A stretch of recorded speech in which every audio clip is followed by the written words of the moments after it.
And what they found is they found people wandering aimlessly around the deck of the ship. They found some people actually integrated into the deck of the ship with arms in, maybe a shoulder and a head sticking out. Wow. In other words, when the thing transitioned into hyperspace, if you moved, everything became energetic. Means you could move through that wall. If when it came back and was solid, if you were in that wall, you became part of that wall. Because Tom Bearden talks of this theory and concept quite heavily. You know, about putting the pencil through a piece of metal and having it be integrated into the piece of metal. You know, that's been a famous accidental experiment that was done years ago that still nobody knows how to do at this point. But either way, the Navy saw, yes, the experiment worked. It was a tremendous success, but it also literally destroyed the mind of the men on the ship. So it was a success, but it was also a failure. So of course they abandoned that project, and they dumped the money into the Manhattan Project and developed the atomic bomb, bombed the bejesus out of the Japanese, and got us to win the war that way. In the meantime, they had won the German front essentially through psychological means. And just marching in with the Allies. But there was a lot of propaganda, a lot of psychological stuff being used on the Germans as well. But it was easy because the Germans were also disheartened at that point too. So the war was won, and it was decided, well, now we're up to 1948. You know, let's relaunch the Rainbow Project and see if we can figure out why did the men go nuts. So they relaunched it, split into two projects. What happened to all these men? As far as we know, they were sucked into a sane asylum mainly. So they're probably still alive today. Some of them are still alive today. Sure. Makes sense. But now, let's go to 1948. Okay. They relaunched the project again. They had two phases they had to solve. They had to solve the engineering problem. They had to get the thing reproducible and small enough that it wouldn't take a battleship to hold the equipment. So that ended up went out to Los Alamos Laboratory in New Mexico, and that's what we call the stealth technology today, the third level of stealth. The first is the radar cross-section, it doesn't reflect much signal. The second is the carbon coating that absorbs the signal. The third is the electromagnetic bottle, which came out of the Philadelphia experiment research. The third is somewhat known but not talked of that much. You see it referred to fleetingly in articles in trade publications and such in the aircraft world. But the other side... Which is the electromagnetic propulsion system? No, it's the electromagnetic field bottle. generation. It's the field generation that makes it essentially disappear. Okay. And they can get full invisibility as well as radar invisibility with the stealth.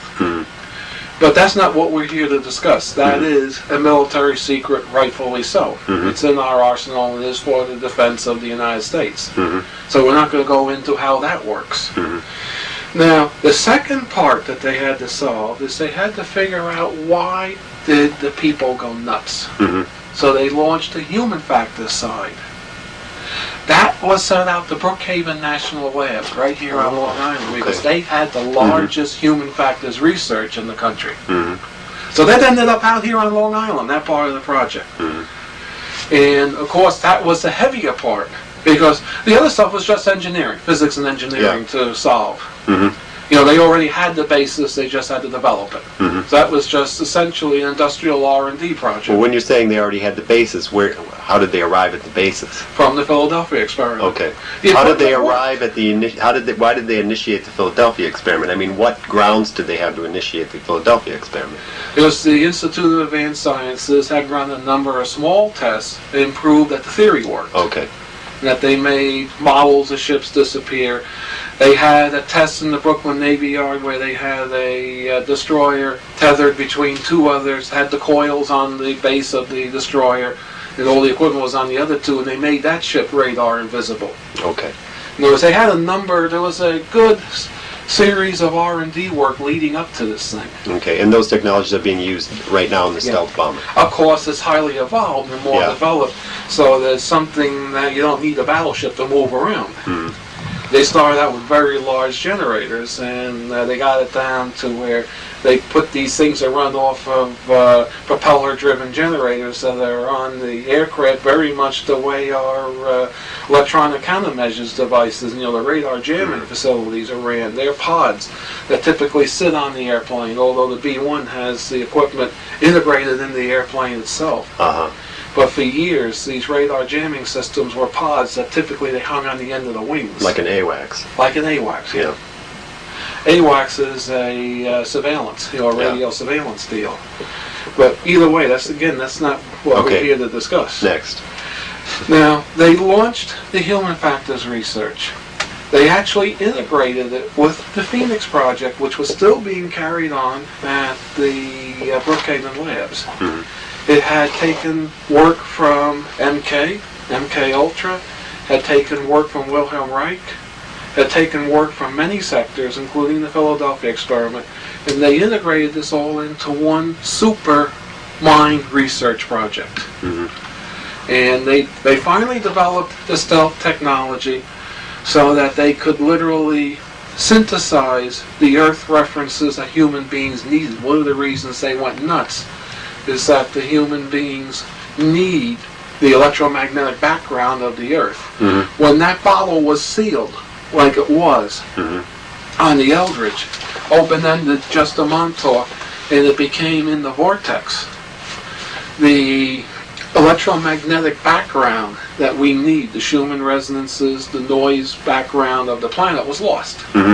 And people went nuts because of it. They had no basis. They didn't know where they were. And eventually, with all the high degree of electromagnetic fields, the mind broke.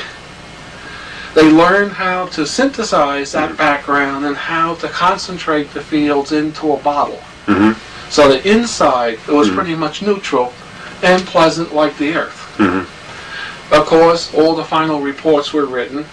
The final report, the last couple of paragraphs, spoke of that this is the first time we have definite, solid evidence that the mind of man is electromagnetic and that it can be influenced by electromagnetic fields from the outside, and that this maybe should be going into as for crowd control, military applications. Congress said no, they didn't want it. Congress got the report on the early part of the Phoenix Project. Congress supposedly thought they stopped the Phoenix Project. Is that public access information? I mean, is that it is secret FOIA? still. Oh, it's not. It is secret still. See, the information comes very roundabout way from the investigation that Senator Goldwater reportedly did on this work. And these guys out of Brookhaven had already built their kingdom. So they wanted to keep it going. So somebody got the idea, let's go and talk to the military direct. So they went to people in the Joint Chiefs of Staff and said, hey, how would you like a weapon? You throw the switch.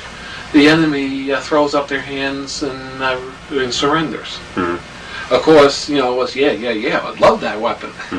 So they said, well, we can develop it. We have we have a start on it, but we got to do it in secrecy. Of course, the military was already quite familiar with secrecy. So it was launched as a black hole project, and the military suggested, well, you can't do it. They said, we can't do it at Brookhaven Labs because we were too much under scrutiny of the political government. You got any ideas of where we could do the research? We want to be close to Brookhaven Labs, Princeton, and MIT. So they said, well, we got this old Air Force base that's now deserted on the eastern tip of Long Island, Montauk Air Force Base. It's a small town. There isn't a lot of people in it. You can go out there and be pretty much secluded. Back then, in the early 70s, this was like 1969, 1970, I have to add to it. It was a small, sleepy little town. It wasn't big. It wasn't the vacation capital yet at that point. So the group said, great, that sounds like an excellent place. Okay, and we're at what year now? This is now about 72. Okay. It was decided to move it all out to the old Montauk Air Force Base. Okay. They went out there, they masqueraded as Air Force personnel. They brought some Air Force personnel in also at the same time. And they reactivated the old SAGE radar because it transmitted on the same frequency range that Wilhelm Reich used for his orgone studies.